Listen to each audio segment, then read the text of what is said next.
semuanya, selamat datang di spesial podcast RSGM X PSMKGI Saraswati Denpasar. Kali ini hostnya agak berbeda ya.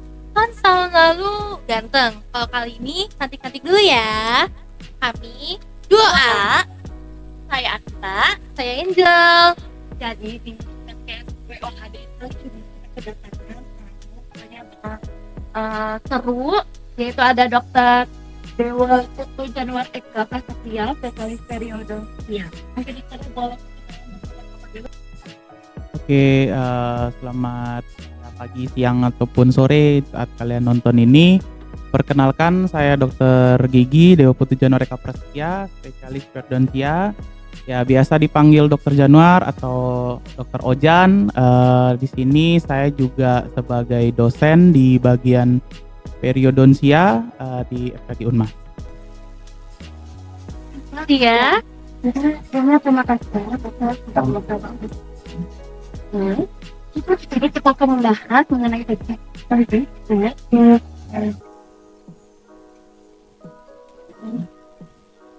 Dalam rangka World Oral Health Day kali ini, kami mengambilkan tema yaitu A Happy Mouth is a Happy Mind. Nah, itu apa sih maksudnya? Kita tadi tahu bersama yuk. Banyak orang padahal pengaruhnya itu sangat besar ya untuk kualitas hidup kita. Terus hubungannya senyum aja, tapi juga terhadap kualitas mental kita ya. Terus benar nggak sih kalau misalnya kondisi hidup mulut yang baik itu dapat mempengaruhi saat itu menjadi lebih percaya diri. Tanya teknik lagi nggak ya? Bertanya aja langsung ke dokter. Sebelum mulai ya, Dok, kayaknya banyak penonton yang pengen tahu deh. Menurut dokter tuh kesehatan gigi dan mulut yang baik atau sehat gitu itu gimana sih, Dok? Oke, saya bahas sedikit ya tentang kesehatan gigi dan mulut yang baik itu yang seperti apa. Ya, jadi kalau gigi ataupun rongga mulut yang sehat itu adalah rongga mulut yang tidak bermasalah sama sekali ya. Di situ sudah jelas sekali ya. Jadi di saat kita pun juga kalau fit ya, dalam kondisi yang fit itu biasanya juga rongga mulut kita itu pasti akan sehat ya. Dari selain kondisi yang fit, dari makanan ataupun minuman yang kita konsumsi dan cara kita menjaga rongga mulut itu juga akan membuat kondisi gigi dan mulut kita itu akan baik. Terus kira-kira untuk menjaga kestabilan ide kesehatan gigi itu ada nggak sih beberapa tips yang harus kita lakuin di kita sehari-hari ya? Oke, jadi untuk kita menjaga ya kesehatan gigi dan mulut itu banyak sekali caranya ya.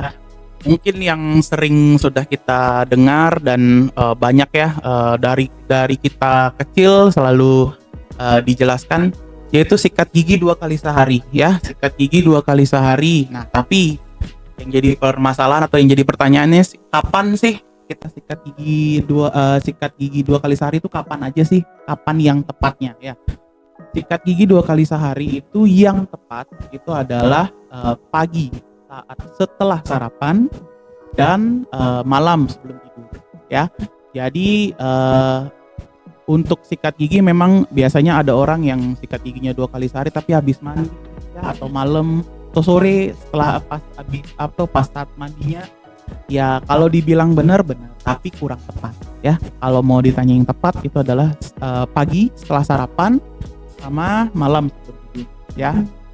Itu akan memberikan hasil lebih maksimal. Terus yang kedua, mungkin masyarakat atau teman-teman yang mempunyai kebiasaan merokok atau nge-vape ya, atau dia sering konsumsi kopi ya kayak zaman sekarang ya, kopi, teh gitu, ataupun ya alkoholik gitu ya, kalau bisa kami menyarankan untuk dihentikan ya.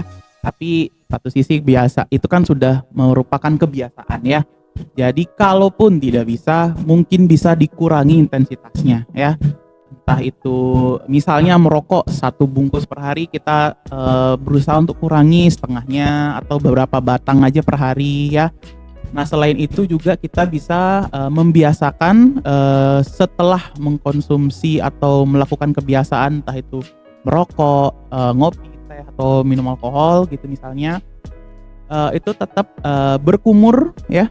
Usahakan setelahnya berkumur dengan air putih biasa itu dikumur, setelah dikumur tetap dikonsumsi air putihnya. Itu saja sudah cukup.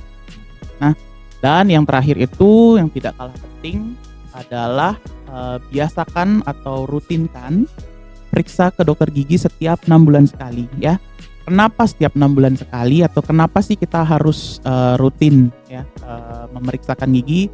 Itu sama saja seperti kita memeriksakan diri ya, kayak medical check up. Itu kita untuk mengecek apakah ada kelainan atau sedang ada kelainan atau sakit ya di dalam rongga mulutnya. Itu bisa kita cek ke dokter supaya bisa didetek lebih awal ya. Entah itu ada gigi yang berlubang, gigi yang goyang, ataupun ada permasalahan-permasalahan lain. Oke, jadi itu beberapa tipsnya ya. Jadi buat kalian yang masih merokok, vape, atau yang masih ngopi, jaga-jaga aja tuh kesehatan kulitnya. Saya harus ikut. Jadi kan ada juga ya katanya tips yang harus membersihkan lidah kita tuh, kayak sama gosok gigi dan lain-lain. Ada nggak sih dok manfaat medisnya dari membersihkan lidah yang sering terabaikan nih oleh banyak orang? Karena kan yang biasa diajarkan ke orang-orang nih ya gosok gigi 2 kali sehari. Oke, tadi kan kita bahas juga sebelumnya ya tentang sikat gigi itu 2 kali sehari ya. Sebelum kita bahas tentang kebersihan lidah ya atau membersihkan lidah, kita perlu perhatikan juga itu tentang cara membersihkan gigi atau cara menyikat gigi yang baik ya. Jadi itu adalah kita perlu pertama itu memikirkan tentang alatnya dulu ya, sikatnya ya. Jenis sikat yang dipakai itu juga banyak jenisnya ya, yang kita tahu di pasaran. Jadi untuk sikat gigi yang tepat atau baik digunakan itu adalah sikat gigi dengan tangkai ya, tangkainya itu yang lurus atau gagang sikatnya itu yang lurus. Selain itu juga ujung kepala sikatnya itu dia membulat. Selain itu pun juga bulu sikatnya. Nah, bulu sikatnya itu yang dianjurkan itu adalah yang soft atau yang halus ya. Nah, selain bulu sikat atau jenis alat sikatnya itu, selain itu kita perlu juga memerhatikan tentang tekanannya ya. Tekanan pada saat kita menyikat gigi. Tekanan pada saat kita menyikat gigi itu tidak boleh terlalu keras ya. Karena jika kita menyikat gigi dengan tekanan yang terlalu keras, itu akan menyebabkan masalah pada gigi maupun gusinya ya. Itu bisa menyebabkan giginya itu kayak terkikis ya, mungkin di leher giginya itu dia ada seperti coakan pahitnya gitu. Itu menandakan ada kebiasaan dari si pasien itu untuk menyikat dengan tekanan yang terlalu keras. Selain itu gusinya juga dia lebih bawah daripada mahkota giginya ya. Jadi misalnya untuk rahang atas dia lebih naik, kalau untuk yang rahang bawah dia lebih turun. Nah, itu adalah tanda-tanda dari cara menyikat gigi yang salah ya. Nah, apa sih efeknya? Efeknya itu membuat pasien itu akan merasa lebih ngilu giginya ya, itu perlu kita perhatikan. Selain itu juga terkadang itu juga untuk beberapa pasien dengan kondisi rahang yang kecil ya, ataupun dengan bukaan rahangnya yang kecil, itu kami sarankan untuk menggunakan sikat gigi anak-anak malah ya. Karena penggunaan sikat gigi anak-anak itu akan lebih mempermudah pasien itu untuk menjangkau sisa-sisa makanan yang ada di belakang ya. Karena rahangnya terlalu kecil, mungkin giginya besar, jadi kan kalau kita pakai yang sikat gigi dewasa yang seperti biasa itu tidak menjangkau sampai ke belakang ya. Malah itu akan membuat permasalahan nantinya ya. Selanjutnya juga pemilihan pasta gigi ya. Untuk pasta gigi itu memang sudah sangat dianjurkan ya menggunakan pasta gigi dengan bahan yang mengandung fluoride ya. fluoride itu ya memang untuk membuat gigi itu jadi lebih kuat ya. Selain itu juga mungkin beberapa pasien yang memiliki riwayat giginya sensitif ya, banyak ya sekarang giginya tuh cepat banget ngilu. Nah itu kita boleh juga untuk menggunakan pasta gigi yang khusus gigi sensitif ya, ataupun pasien dengan kebiasaan merokok ya, merokok aktif, itu memang ada juga di pasaran itu sikat gigi, pasta gigi yang khusus untuk perokok ya. Merek apapun itu sama saja ya, yang penting kandungannya. Terus juga yang kita singgung tentang pembersihan lidah ya. Nah selain pembersihan lidah itu kan kita banyak ya, ada alat-alatnya ya. Kita mau pakai tadi kita mau bersihkan lidah pakai tongue cleaner itu boleh. Itu caranya mungkin beberapa teman-teman yang belum tahu, untuk caranya itu adalah itu di swipe dengan alat tersebut, itu di swipe dari pangkal lidah menuju ke ujung lidah ya.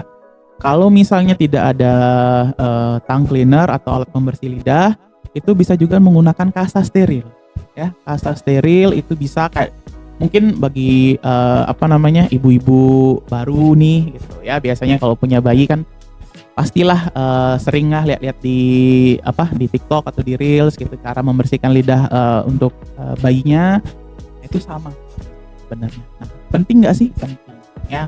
Itu juga lidah yang kotor itu memang banyak bakteri ataupun kuman di sana ya, itu tetap perlu dibersihkan. Nah selain itu ada juga alat bantu lain ya, itu termasuk alat bantu ya untuk membersihkan gigi supaya lebih maksimal. Selain itu ada juga benang gigi ya. Benang gigi ini tidak kalah penting juga untuk digunakan kalau misalnya kita mulai dibiasakan, itu lebih bagus ya.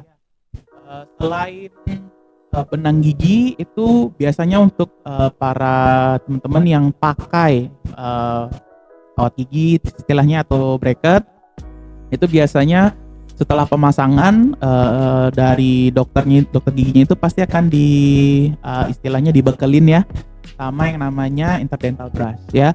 Interdental brush itu juga dapat membantu ya membersihkan gigi lebih maksimal di pasien dengan penggunaan alat orto cekat atau bracket ya. Selain itu yang terakhir obat kumur ya. Obat kumur ini juga bagus untuk memberikan hasil yang lebih maksimal dalam pembersihan gigi. Jadi banyak banget yang dibahas. Dan tadi juga tentang lidah, bisa obat kuat. Benar nggak kalau menggunakan obat kuat tiap hari itu bisa mencegah karang gigi dan menjaga kesehatan gigi, atau justru malah ada efek samping? Obat kumur ya. Jadi kalau obat kumur yang seperti sudah saya jelaskan barusan ya, penggunaan obat kumur ini itu merupakan usaha kita ya untuk lebih memaksimalkan pada saat kita membersihkan rongga mulut ya. Jadi namun penggunaannya itu ya itu tidak sembarangan, yaitu sesuai kebutuhan ya. Di beberapa kasus mungkin memang penggunaan obat kumur ini akan memberikan efek negatif ya. Contohnya nih, misalnya memang pasien itu memiliki alergi terhadap suatu bahan di dalam obat kumur itu, yaitu kita sarankan untuk tidak menggunakan obat kumur tentunya.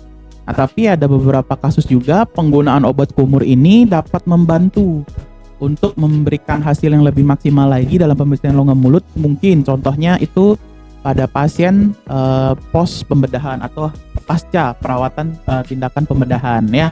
Misalnya habis cabut gigi bungsu ya, itu kan biasanya pasien itu akan susah untuk membersihkan, apalagi pasien itu akan takut ya untuk membersihkan gigi di area yang habis dilakukan tindakan ya. Itu kita sarankan atau bahkan kita pasti akan resepkan obat kumur ya. Obat kumurnya ini yang akan membantu untuk membersihkan sisa-sisa makanan atau kuman bakteri yang ada di sana. Jadi penggunaan obat kumur ini malah akan memberikan efek positif. Jadi tergantung kebutuhan.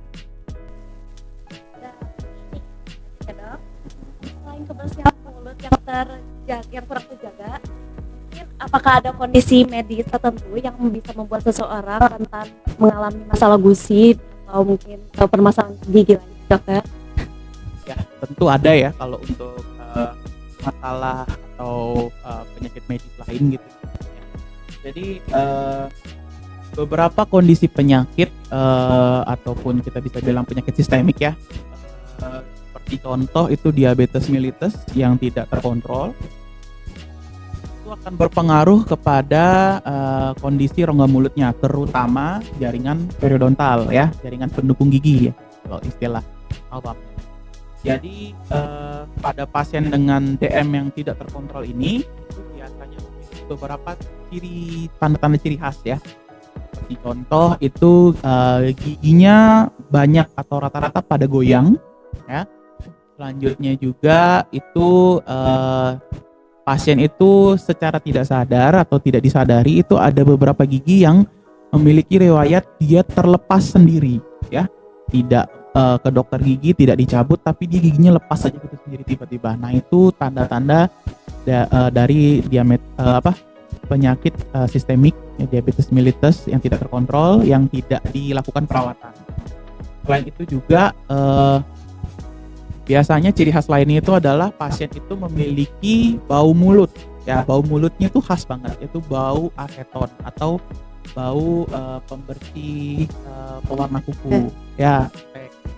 Ya.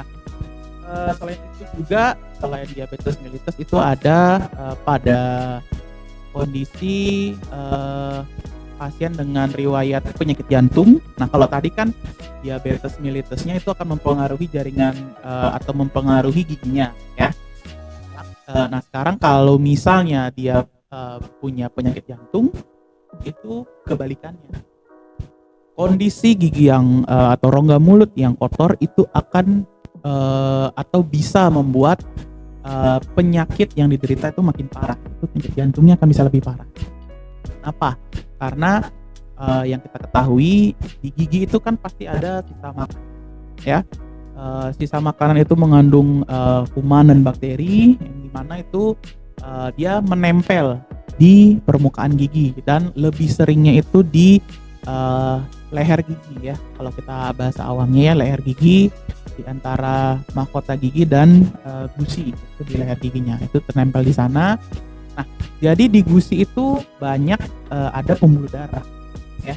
Nah, jika bakterinya ini masuk ke dalam pembuluh darah tersebut, itu kan alirannya akan menuju jantung. Nah, jadi kuman bakteri yang masuk ke sana itu akan memperparah jantungnya. Ya, kasarnya seperti itu. Ya, kalau bisa lebih kalau memang sudah ada penyakit sistemik itu lebih baik lebih rajin lagi dalam memeriksakan giginya ke dokter gigi sistemik ya. Terus ada nggak sih cara alami atau makanan tertentu yang bisa membantu untuk menjaga kesehatan gusi atau mencegah gigi? Oke, jadi kalau untuk jadi pertanyaannya kalau misalnya ada enggak makanan atau bahan alami yang dapat mencegah gigi, itu jawabannya tidak ada ya. Karena karang gigi itu pasti ada ya. Karang gigi itu pasti ada di dalam rongga mulut kita ya. Nah, yang jadi pembedanya itu adalah tingkat keparahannya, entah itu banyak atau sedikit. Nah untuk pembersihan karang gigi itu memang harus dilakukan di dokter gigi, karena untuk pembersihan karang gigi itu memerlukan instrumen khusus ya, nggak bisa dengan misalnya kita sikat gigi aja ya, karena karang gigi itu mungkin kita bahas dasar lagi ya. Karang gigi itu adalah akumulasi dari sisa makanan, terus dia bercampur dengan saliva atau air liur ya kita istilahnya. Jadi dengan jangka waktu tertentu dia akan dapat mengeras. Nah, pengerasannya inilah yang dinamakan karang gigi. Nah, untuk pembersihannya karang gigi itu kita ibaratkan tuh seperti kerak ya. Itu nggak bisa asal kita bersihkan. Memang perlu instrumen khusus dan itu bisa dilakukan di dokter gigi. Nah, jadi kan banyak nih sekarang ya, ada di TikTok mungkin muncul atau di Reels Instagram. itu banyak yang bilang ada obat kumur, ya sejenis obat kumur ya, quote and quote, bisa menghilangkan karang gigi. Nah, di sanalah pertanyaan besarnya. Kalau di situ saya tidak berani bahas lebih lanjut ya. Soalnya pertanyaan itu banyak ya dok, orang-orang yang suka nyari di Google dok, Ya, kayak pengen betul. cara alaminya gitu, nggak mau ke dokter. Ya, ini sekarang udah dapat pengetahuan baru. Ya, catat. Dan dok, mungkin kan ada beberapa orang nih yang suka mengeluh nih, kalau misalnya gosok gigi, kok aku berdarah ya? Ini kira-kira ada masalah serius nggak? Atau ya itu masih dalam batas normal? Jadi itu menurut dokter masih batas normal kah? Atau emang ada masalah serius? Jadi kalau untuk gusi ya, pada saat kita menyikat gigi, gusi kita berdarah, nah, itu adalah salah satu tanda ya dari pasien itu atau masyarakat itu mengalami yang namanya gingivitis atau peradangan pada gusi. Sekarang kalau pertanyaannya apakah ini aman, kami bisa bilang itu masih aman ya, masih termasuk. Nah, jadi jika kita rajin dalam membersihkan gigi ataupun kita rajin membersihkan karang gigi ya ke dokter gigi, itu masalahnya itu akan dapat diatasi ya, udah pasti bisa diatasi ya. Cuma yang berbahaya itu yang bagaimana? Jadi kalau misal nih tiba-tiba kita tidak sedang sikat gigi atau kita tidak sedang makan atau gusi itu tidak ada sentuhan apapun, tidak apapun, tiba-tiba itu gusinya berdarah, ada pendarahan pada gusi. Nah itu yang mungkin masih bisa kita bilang perlu digarisbawahi ya. Nah itu kalau misalnya teman-teman punya permasalahan seperti itu, cepet deh dicek ke dokter gigi supaya bisa ditindaklanjuti ya. Mungkin ada sesuatu, karena biasanya pada kondisi tersebut itu pasien itu mungkin mungkin dia memiliki riwayat penyakit sistemik yang belum disadari oleh pasien ya. Maka daripada itu kalau bisa misalnya si pasien itu atau teman-teman punya permasalahan seperti itu, sebaiknya segera ke dokter gigi untuk diperiksa.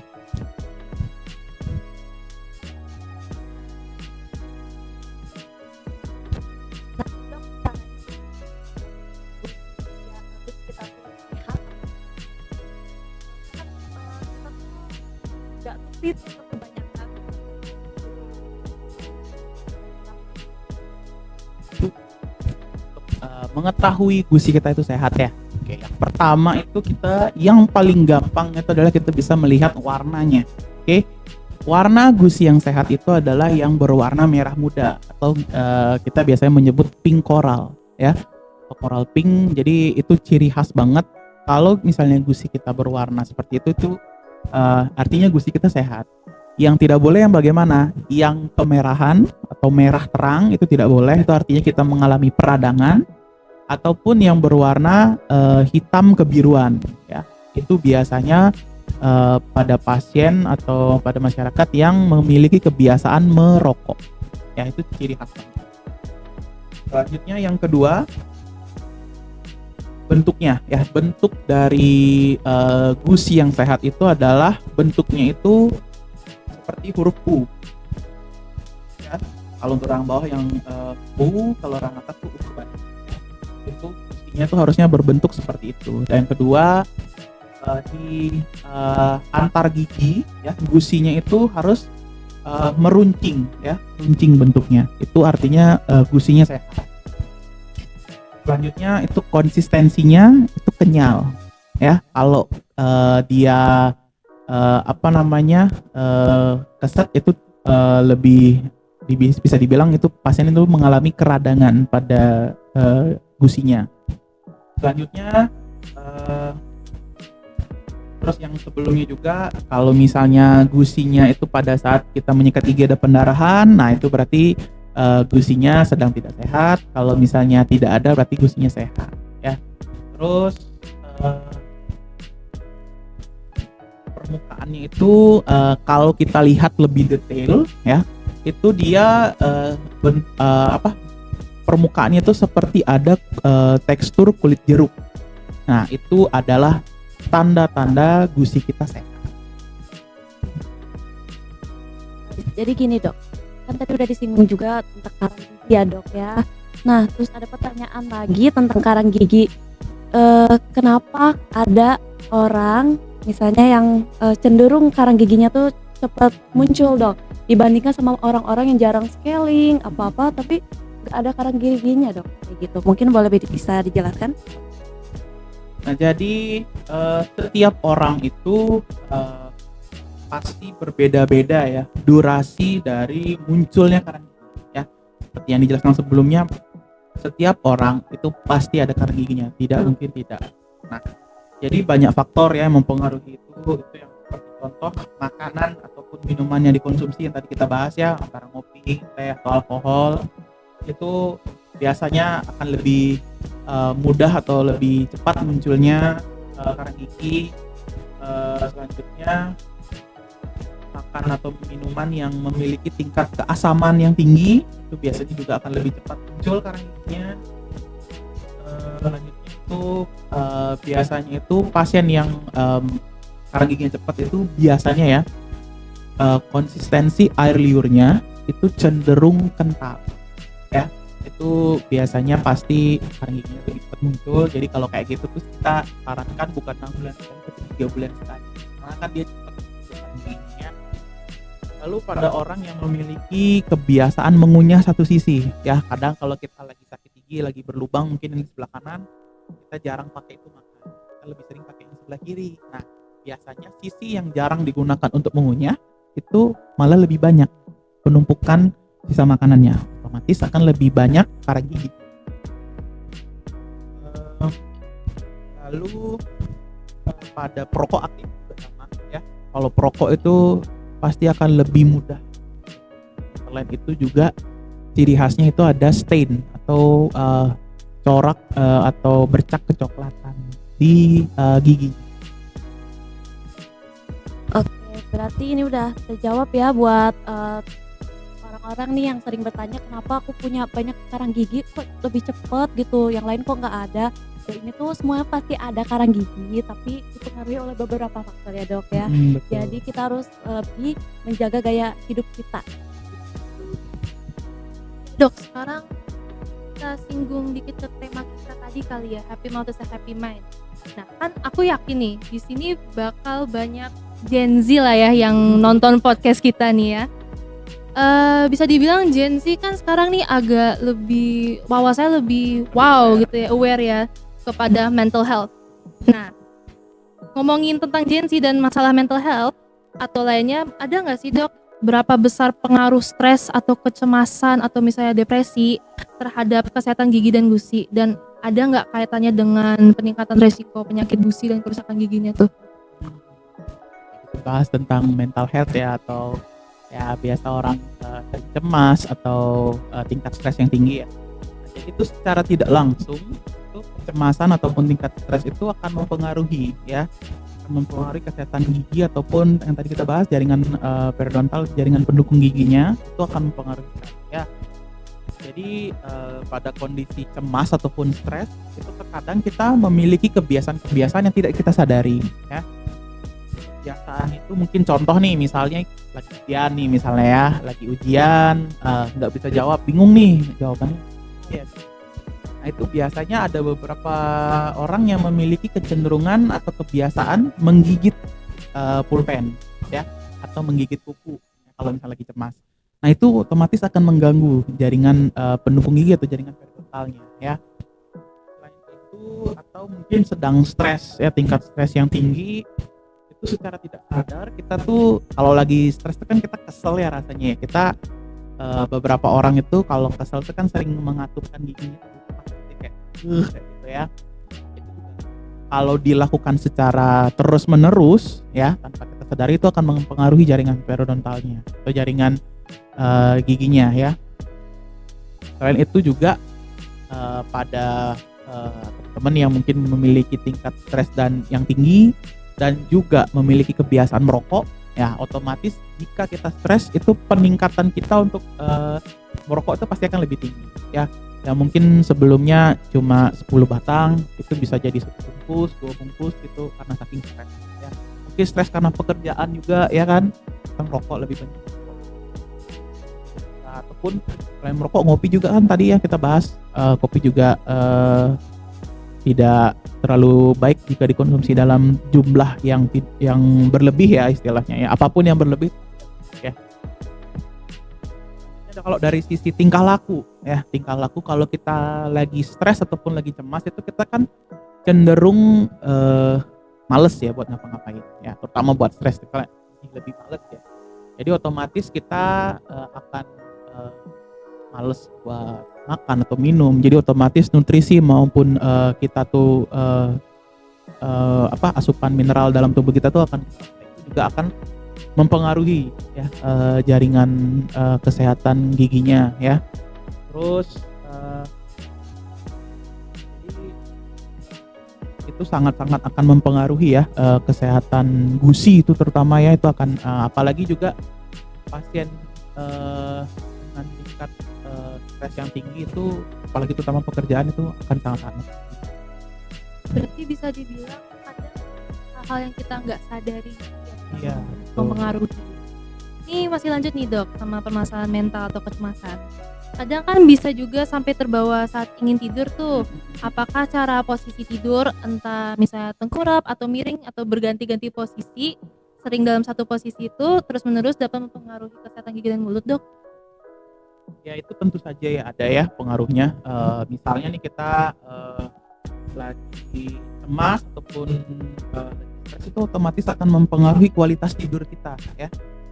Itu biasanya mungkin beberapa teman-teman juga mungkin tanpa disadari itu memiliki kebiasaan, entah kita atau biasanya orang tua kita ya, kerabat terdekat itu memiliki kebiasaan menggerot-gerotkan giginya pada saat tidur ya. Itu juga sangat dapat mempengaruhi kesehatan giginya, terutama di jaringan periodontalnya ya.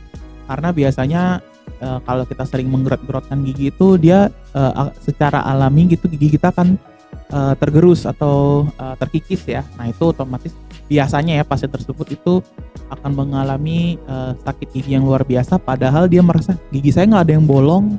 Itu sering banget kok ya, datang ke dokter gigi, dok gigi saya sakit padahal nggak ada yang bolong dok, ini kenapa ya?